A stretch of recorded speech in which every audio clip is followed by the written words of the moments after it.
Hello student, welcome to my class. Today I am going to take class 12 geography practical work and the book name is practical work in geography part 2 क्योंकि इसका part 1 already हमने class 11th में किया था। तो ये इस book का फर्स्ट चैप्टर है। चैप्टर का नाम है data it's sources and compilation और ये इस चैप्टर का पार्ट 3 है क्योंकि ऑलरेडी इस चैप्टर का 2 पार्ट हमने ऑलरेडी डिस्कस कर लिया है।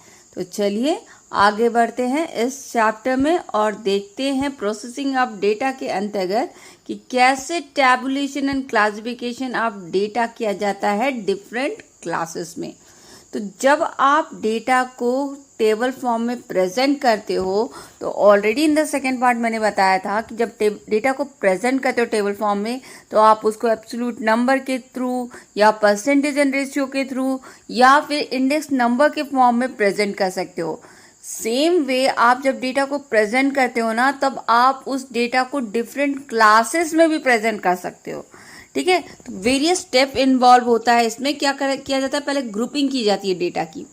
तो ग्रुपिंग में क्या किया जाता है, आप उस डेटा को जो रॉ डेटा आपके पास है उसको डिफरेंट क्लासेस में डिवाइड कर देते हो और हर क्लास का कितना क्लास इंटरवल होगा वो भी आप डिसाइड करते हो डेटा को देख करके, डेटा के रेंज को देख करके। आपको अपना कॉमन सेंस यूज करके डेटा का क्लास इंटरवल भी डिसाइड करना है और फिर डेटा को डिफरेंट क्लासेस में डिवाइड भी करना है।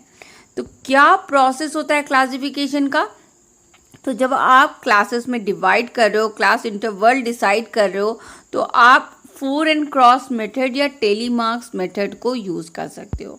ठीक है, 4 and cross method and telemarks method क्या होता है वो मैं आपको आगे चल के बता देती हूँ। तो पहले आप देख सकते हो कि यहाँ पे क्या हुआ, आपका डेटा दिया हुआ है। ये सारा क्या है, डेटा आपका दिया हुआ है। आप क्या करते हो, जब आप डेटा लेते हो तो पहले क्या करते हो, रॉ नंबर बस यूं ही लिख लेते हो, हर नंबर को आप लिख लेते हो डेटा को। उसके बाद जब आपका पूरा डेटा रॉ फॉर्म में कलेक्ट हो गया, आपके पास आ गया है, तो आप उसको अब क्या करोगे, ग्रुप्स में क्लासीफाई करोगे। तो देख सकते हो आप इधर नेक्स्ट स्लाइड में आपने कैसे क्लासीफाई कर रखा है यहाँ पे।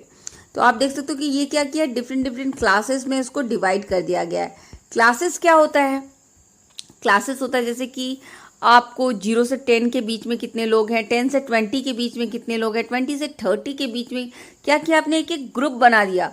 जैसे कि अगर मेरे क्लास में मेरे बच्चों को मार्क्स आया है तो मैं अपने बच्चों के मार्क्स को क्लासेस में डिवाइड कर सकती हूँ कि 30 से 40 के बीच में कितने लोगों को मार्क्स आया है, 40 से 50 के बीच में कितने बच्चों को मार्क्स आया है, 50 से 60 के बीच में कितने बच्चों को मार्क्स आया है। सेम वे आप किसी भी डेटा को क्लासेस में डिवाइड कर सकते हो। तो यहाँ पे क्या किया गया है, पहले क्लासेस डिसाइड किया। ये क्लासेस भी आपको खुद डिसाइड करनी है कि आपको कितने क्लास इंटरवल्स में क्लासेस बनानी है। जैसे आप यहाँ देख सकते हो कि 10 क्लास इंटरवल्स में बनाया गया है क्लासेस, 0 से 10, 10 से 20, 20 से 30, 10 का डिफरेंसेस रखा गया है। तो इंटरवल कितना है, क्लास इंटरवल 10 है। तो ये आपको क्लास इंटरवल कितना रखना है, किस तरीके से क्लासेस बनानी है, अपना कॉमन सेंस को देख करके, डेटा को एनालाइज करके आपको डिसाइड करके डेटा को क्लासिफाई करना है। तो क्या करते हो, जब आप डेटा को क्लासेस में डिवाइड करते हो तो इसी को बोलते हैं grouping of data, grouping of data in different classes. तो अभी आप देख सकते हो कि पीछे के स्लाइड में क्या था, आपके पास रॉ डेटा था। आपने उस रॉ डेटा को क्या किया, पहले आपने क्लासेस डिसाइड की, सारे क्लासेस बना दिया। अब हर क्लास में कितने कितने लोग हैं वो लिखा आपने।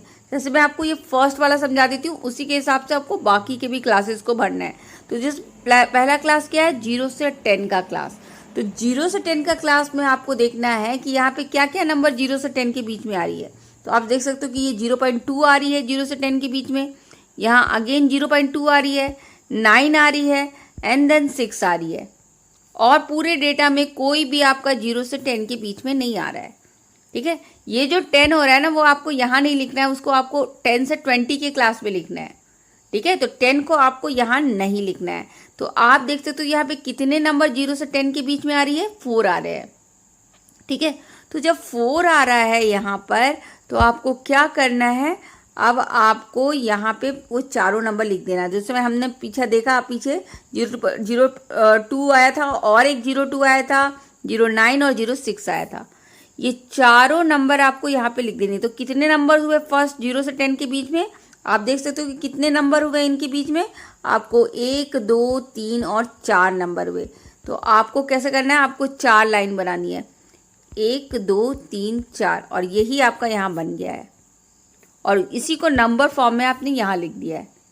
ठीक है, अब ये 4 एंड क्रॉस मेथड क्या होता है, 4 एंड क्रॉस मतलब 1 2 3 4, 4 हो गया और क्रॉस ये हो गया 4 एंड क्रॉस। तो 4 एंड क्रॉस जब आप करते हो तो इसको 5 बोला जाता है। तो ये जैसे 1 2 3 4 और ये क्रॉस हो गया 5, तो ये 5 को डिनोट कर सकता है। आप देख सकते हो दूसरे क्लास में क्या किया है, 5 को डिनोट कर रहा है वो। ठीक है, तो इसी को बोलते हैं 4 एंड क्रॉस मेथड। तो आपने क्या किया, डेटा की ग्रुपिंग की, आपने क्लासेस बनाए, हर क्लास में कौन कौन से नंबर आ रहे हैं पहले वो यहाँ लिखा, फिर उसको 4 एंड क्रॉस मेथड से दिखाया और फिर उसको नंबर दे दिया, आपने नंबर मेथड से टेली मार्क्स उसको दे दिया। ठीक है, तो ये इस तरीके से आपको डेटा को क्लासिफाई कर देना है। ठीक है, उसके बाद आपको फ्रीक्वेंसी डिस्ट्रीब्यूशन बतानी है।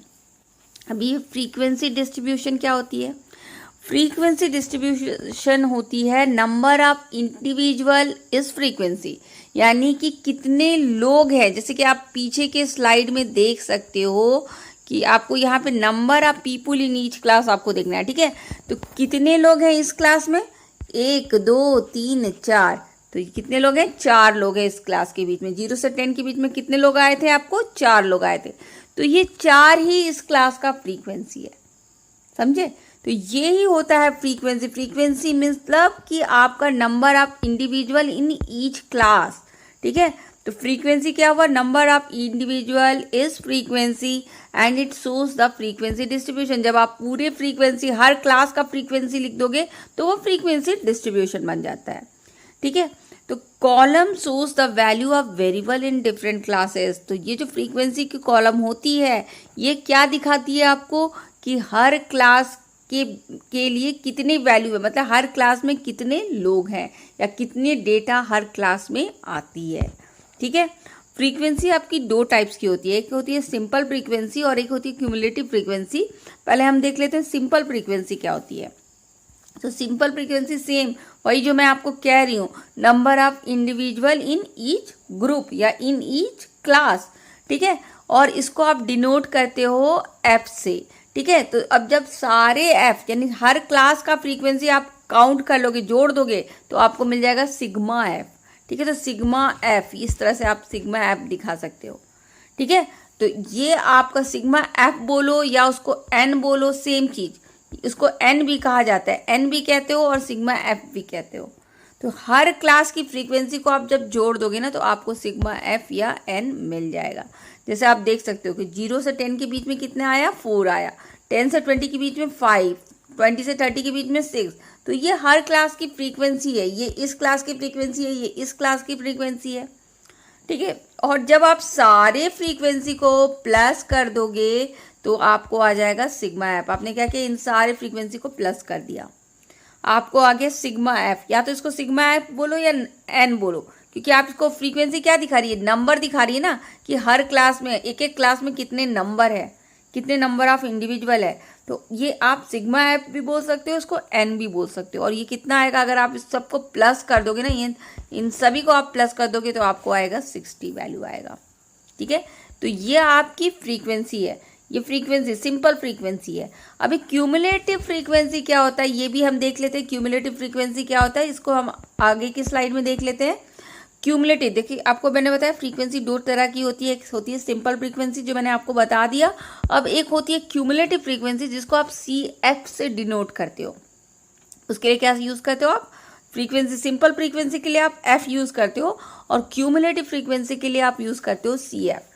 तो इसको ऑब्टेन कैसे किया जाता है, इसको ऑब्टेन करने के लिए आपको सक्सेसिव सिंपल फ्रीक्वेंसी, यानी कि आप उस पर्टिकुलर क्लास की फ्रीक्वेंसी क्या है उसको आपको फ्रीक्वेंसी की प्रीवियस सम से जोड़ना पड़ेगा। ये कैसे होता है मैं आपको बताऊंगी अभी। ठीक है, तो पहले बता देती हूँ, मगर ये इसको कैसे आप डिनोट करते हो, CF से या sigma F is equal to n. तो जो लास्ट CF होता है वो sigma F is equal to. तो जब आप क्यूमुलेटिव फ्रीक्वेंसी निकालते हो ना तो जो हर क्लास का जो लास्ट वाले क्लास का जो क्यूमुलेटिव फ्रीक्वेंसी आएगा ना, वही आपका सिग्मा एफ का जो वैल्यू आएगा वो सेम होगा। सिग्मा एफ तो एन होता है, तो सिग्मा एफ एन या लास्ट क्यूमुलेटिव फ्रीक्वेंसी एक ही होगी। लास्ट क्यूमुलेटिव फ्रीक्वेंसी मैं आपको अभी टेबल में जब आपको बताऊंगी तो आपको अच्छे से समझ में आएगा, ठीक है। तो cumulative frequency is one can easily make out the number. आपको क्यूमुलेटिव फ्रीक्वेंसी से क्या पता चलता है कि कितने टोटल नंबर के लोग हैं, ठीक है। तो a simple frequency is associated with group और क्लास, और exclusive and inclusive methods are used in the groups and classes. तो जो सिंपल फ्रीक्वेंसी है ना, आप एक्सक्लूसिव एंड इंक्लूसिव मेथड से कैलकुलेट कर सकते हो। वो कैसे होगा मैं आपको बाद में बताऊंगी, पहले मैं आपको क्यूमुलेटिव फ्रीक्वेंसी कैसे निकाला जा रहा है वो बता देती हूँ। तो देखो, ये तो आपका फ्रीक्वेंसी वाला कॉलम है, ये आपका है क्यूमुलेटिव फ्रीक्वेंसी वाला कॉलम।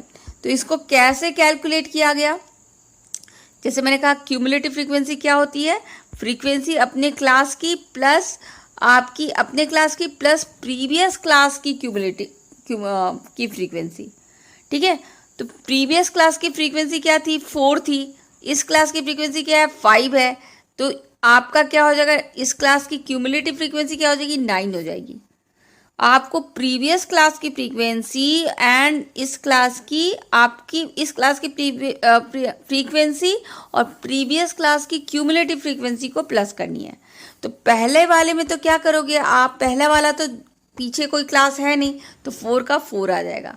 अब आपको क्या करनी है, प्रीवियस क्लास की क्यूमुलेटिव फ्रीक्वेंसी को प्रेजेंट क्लास की फ्रीक्वेंसी से जोड़नी है, यानी 4 + 5 करनी है, तो आपको आ जाएगा आंसर 9, ठीक है। अब अगेन नेक्स्ट क्लास के लिए क्या करना है, पिछले क्लास का क्यूमुलेटिव फ्रीक्वेंसी को प्रेजेंट क्लास के फ्रीक्वेंसी से जोड़ना है, यानी 9 + 5 = 14, ठीक है। अब अगेन 14 यानी प्रीवियस क्लास की क्यूमुलेटिव फ्रीक्वेंसी को प्रेजेंट क्लास की फ्रीक्वेंसी से जोड़ना है, यानी 14 + 7 = 21।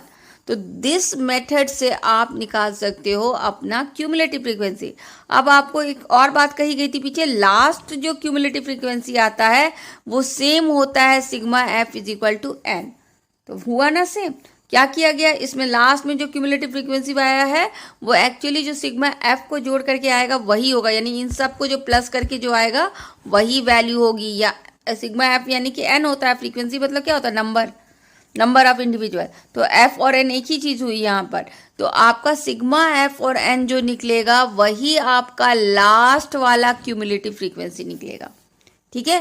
तो यही आपको बताया गया। आपने देख लिया कैसे क्यूमुलेटिव फ्रीक्वेंसी निकालते हैं। तो आपकी फ्रीक्वेंसी 2 टाइप की होती है, एक होती है सिंपल फ्रीक्वेंसी और एक होती है क्यूमुलेटिव फ्रीक्वेंसी, ठीक है।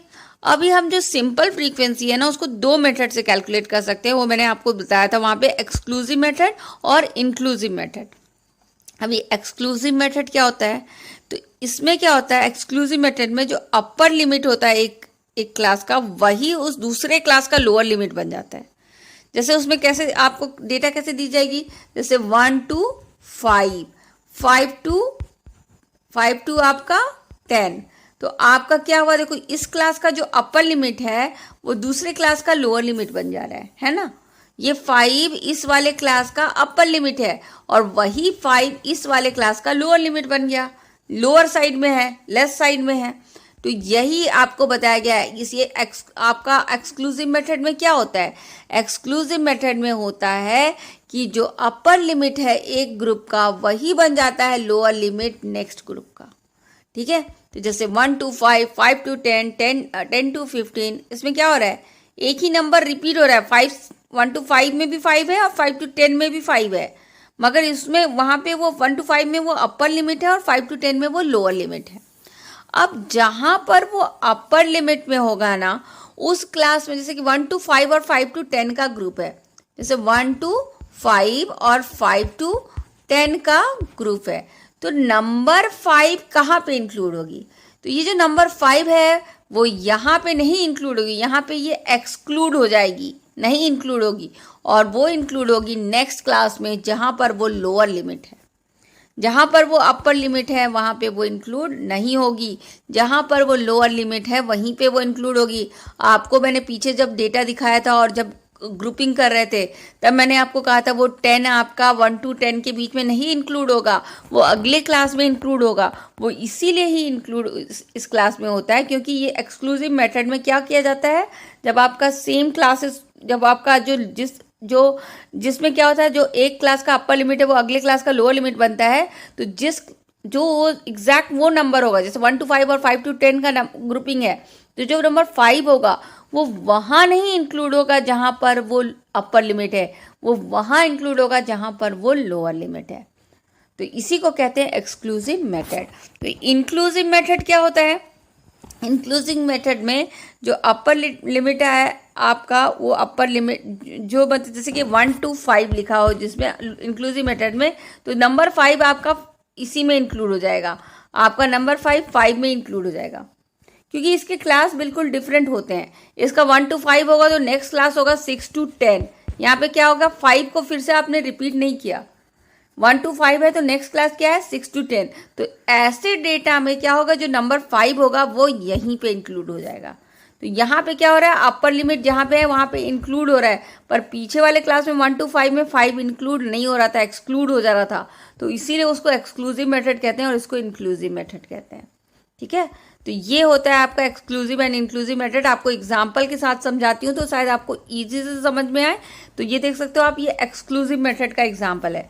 देखो आप देख सकते हो 0 under 10 एंड 10 under 20, मतलब क्या है, 0 से 10 की क्लास, 10 से 20 की क्लास, 20 से 30 की क्लास, ये एक्सक्लूसिव मेथड है। तो यहाँ पर जो नंबर 10 आएगा ना, वो यहाँ नहीं इंक्लूड होगा, यहाँ एक्सक्लूड हो जाएगा और यहाँ इंक्लूड होगा, यानी कि जहाँ पर वो अपर लिमिट है वहाँ वो इंक्लूड नहीं होगा, जहाँ पर वो लोअर लिमिट है वहाँ पे वो इंक्लूड हो जाएगा। ठीक है, तो ये आपका हो गया एक्सक्लूसिव मेथड। इसके साथ आप इंक्लूसिव मेथड भी देख लो। तो देखो ये इंक्लूसिव मेथड का एग्जांपल है, 0 से 9, अगली बार 9 रिपीट नहीं हुआ, अब क्या हो गया 10 से 19, फिर 20 से 29। आप देख सकते हो कि इसमें जो लोअर लिमिट आपका, जो पहले क्लास का अपर लिमिट है वो दूसरे क्लास का लोअर लिमिट नहीं बन रहा है। ठीक है, और इसमें क्या होगा, जैसे 0 to 9 की क्लास है तो 9 कहाँ इंक्लूड होगी, वो यहीं इंक्लूड हो जाएगी, जहाँ पर वो अपर लिमिट है वहाँ पे वो इंक्लूड हो जाएगी, इसलिए इसको बोलते हैं इंक्लूसिव मेथड। ठीक है, तो ये आपका एक्सक्लूसिव और इंक्लूसिव मेथड में आप सिंपल फ्रीक्वेंसी को दिखा सकते हो। अभी फ्रीक्वेंसी पॉलीगन क्या होता है, जो ग्राफ आपको फ्रीक्वेंसी को डिस्ट्रीब्यूट करके मिलेगा उसको कहते हैं आप फ्रीक्वेंसी पॉलीगन। जिसका एग्जांपल मैं आपको, जिसका फिगर आपको दिखाऊंगी मैं अगले स्लाइड में, पर मैं आपको उससे पहले बता दूं कि ओजीब क्या होता है। तो जो ओजीब होता है वो क्या होता है, ये एक वो कर्व होता है जो आप ऑब्टेन करते हैं क्यूमुलेटिव फ्रीक्वेंसी को, जब आप प्लॉटिंग कर देते हो ग्राफ पे, जब आप ग्राफ बनाते हो वो, और आप क्यूमुलेटिव फ्रीक्वेंसी, जो मैंने आपको दिखाया था कैसे क्यूमुलेटिव फ्रीक्वेंसी निकाली जाती है, आप उस क्यूमुलेटिव फ्रीक्वेंसी को ग्राफ फॉर्म में जब दिखाते हो और उसके बाद जो आपको कर्व मिलता है उसको बोलते हैं ओगी। ठीक है, इसको दो मेथड से कैलकुलेट कर सकते हो आप, लेस देन मेथड से और मोर देन मेथड से। तो ये देखो मैंने आपको बताया फ्रीक्वेंसी पॉलीगन क्या होता है, जब आप अपनी सिंपल फ्रीक्वेंसी को डिस्ट्रीब्यूट कर देते हो ग्राफ में, इसको बोलते हैं आप फ्रीक्वेंसी पॉलीगन। आपने क्या किया, इसमें सिंपल फ्रीक्वेंसी को आपने डिस्ट्रीब्यूट कर दिया। देखो, और उसके बाद हम देखेंगे ओजीब को कैसे ऑब्टेन किया जाता है, एक लेस देन मेथड से और एक मोर देन मेथड से। अभी लेस देन मेथड और मोर देन मेथड क्या होता है, देखो जब आप इसमें क्या करते हो, आप अपर लिमिट ऑफ क्लास से स्टार्ट करते हो। ठीक है, ये अपर लिमिट ऑफ क्लास क्या होता है, जैसे 0 से 10 है तो 10 से स्टार्ट होगा, 10 से 20 है तो 20 से स्टार्ट होगा। यहाँ पे आप किससे स्टार्ट करो, अपर लिमिट ऑफ क्लास से स्टार्ट कर रहे हो और go and adding the frequency, और उसमें फ्रीक्वेंसी को आप एक से एक में जोड़ते जाते हो और फिर एक कर्व आपको मिलता है और उसको वो एक राइजिंग कर्व के फॉर्म में फॉर्म हो जाता है। राइजिंग कर्व मतलब ये उठती हुई कर्व। ठीक है, ये राइजिंग कर्व है। ठीक है, तो राइजिंग कर्व के फॉर्म में आपको एक फ्रीक्वेंसी का कर्व बन जाता है जब आप उसको लेस देन मेथड से करते हो। जब आप मोर देन मेथड से करते हो ना, तो आप लोअर लिमिट ऑफ क्लास से स्टार्ट करते हो, यानी कि अगर 0 से 10 है तो आप 0 से स्टार्ट करोगे। ठीक है, तो लेस देन 0 या अगर 10 से 20 है तो लेस देन 10, इस तरह से स्टार्ट होगा। तो इसमें क्या होगा, लोअर लिमिट को इंपॉर्टेंस दिया जाएगा। और इसके बाद आप अपने उसके हिसाब से फ्रीक्वेंसी को प्लॉट कर दोगे और उसके बाद जो आप इसमें क्या करते हो, सब्ट्रैक्ट करते हो, फ्रीक्वेंसी को सब्ट्रैक्ट करते जाते हो, पुराना वाले को माइनस करते करते आप लिखते हो और इसमें जो कर्व आपको मिलता है ना वो डिक्लाइनिंग कर्व मिलता है इस तरह का। ठीक है, तो मोर देन मेथड में आपको डिक्लाइनिंग कर्व मिलेगा, लेस देन मेथड में आपको राइजिंग कर्व मिलेगा। लेस देन मेथड में अपर लिमिट को इंपॉर्टेंस दी जाएगी और मोर देन मेथड में लोअर लिमिट को इंपॉर्टेंस दी जाएगी। अभी ये क्या है मैं आपको एग्जाम्पल के साथ एक्सप्लेन कर देती हूँ। तो जो लेस देन मेथड होता है उसमें देखो आप 0 से 10 आप अपर लिमिट को इंपॉर्टेंस दे रहे हो। 0 से 10 में आपने क्या क्या क्या कहा, लेस देन 10 लिखा। लेस देन 20, 10 से 20 को कैसे लिखा आपने, लेस देन 20। और यहाँ पर आपने फ्रीक्वेंसी लिख ली, अपनी फ्रीक्वेंसी लिख ली।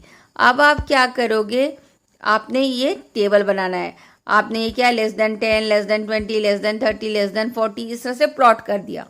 तो क्या किया आपने, अपर लिमिट को लेकर के बनाया है। लेस देन 10, 0 से 10 को कैसे लिखा है, लेस देन 10। तो लेस देन 10 में क्या वैल्यू है, लेस देन 10 में क्या वैल्यू है आप देख सकते हो, 4 है। तो ठीक क्या करना है आपको, यहाँ पे 4 पे प्लॉट कर देनी है।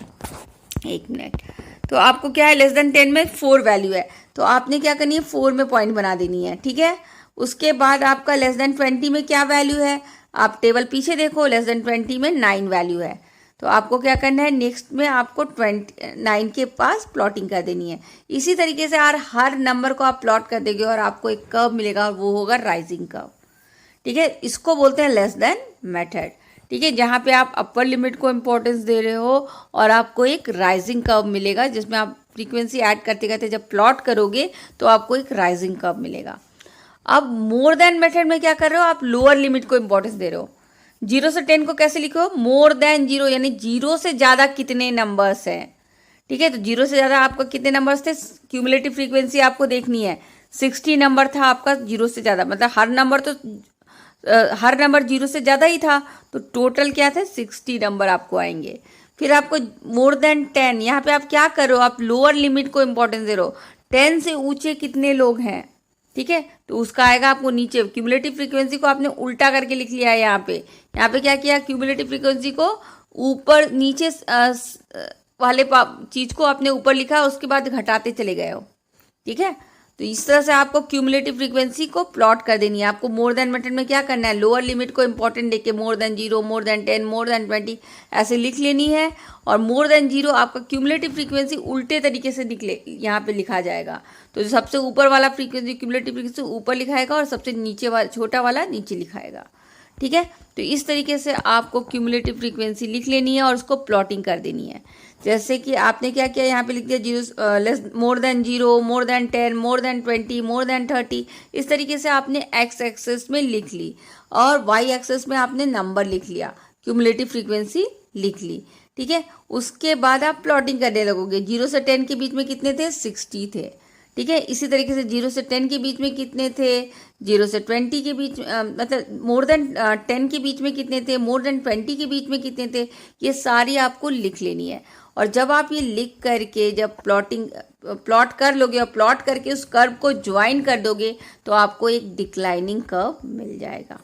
ठीक है, तो इस तरीके से आपका मोर देन मेथड से भी फ्रीक्वेंसी प्लॉट हो जाएगी। जब आप लेस देन मेथड और मोर देन मेथड दोनों मेथड से आप फ्रीक्वेंसी के क्यूमुलेटिव फ्रीक्वेंसी को प्रेजेंट करोगे तो आप क्या कंबाइन करके आपको जो पिक्चर मिलेगा वो आपको इस तरीके से मिलेगा।